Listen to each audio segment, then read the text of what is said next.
বাংলাদেশের একটি অন্যতম অঙ্গ সংগঠন ইসলামী ছাত্র আন্দোলন।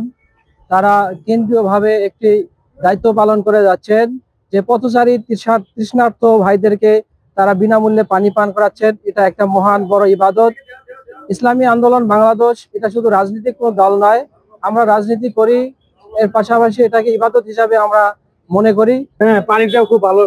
আজকে রোদের তাপ একটু বেশি, পানিটা খুব খাওয়া নিতে খুব উপকার হলো। পানি যারা লাগছিল একটু আরাম পেলাম। আলহামদুলিল্লাহ, এই ইসলামী আন্দোলনের পক্ষ থেকে এখানে বিনামূল্যে শরবত খাওয়ানো হচ্ছে। আমরা অনেক কৃতজ্ঞ ছিলাম, এখানে পানি খেয়ে ভালো লাগলো।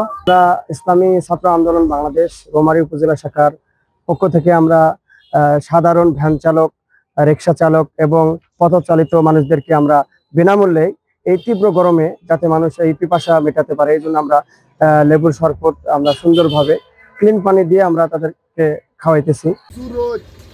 খুব গরম, ইসলামী পক্ষ থেকে শরবত খাওয়াইলো, খুব ভালো লাগলো আমার কাছে। না, পানিটা অনেক সুন্দর, খুবই সুন্দর পানি। মাঝে সাথে আমরা এই পানিগুলো পেলে আরো খুশি হতাম।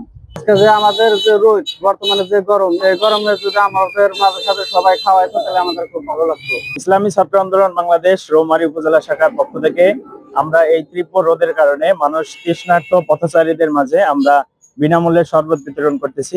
এটা আমাদের কেন্দ্র ঘোষিত একটা কার্যক্রম। সেই লক্ষ্যেই আমরা আজকে ইসলামী ছাত্র আন্দোলন বাংলাদেশ রৌমারী উপজেলা শাখার কয়েকজন নেতৃবৃন্দ নিয়ে আমি সহসভাপতি আমরা এই কার্যক্রমটা শুরু করেছি।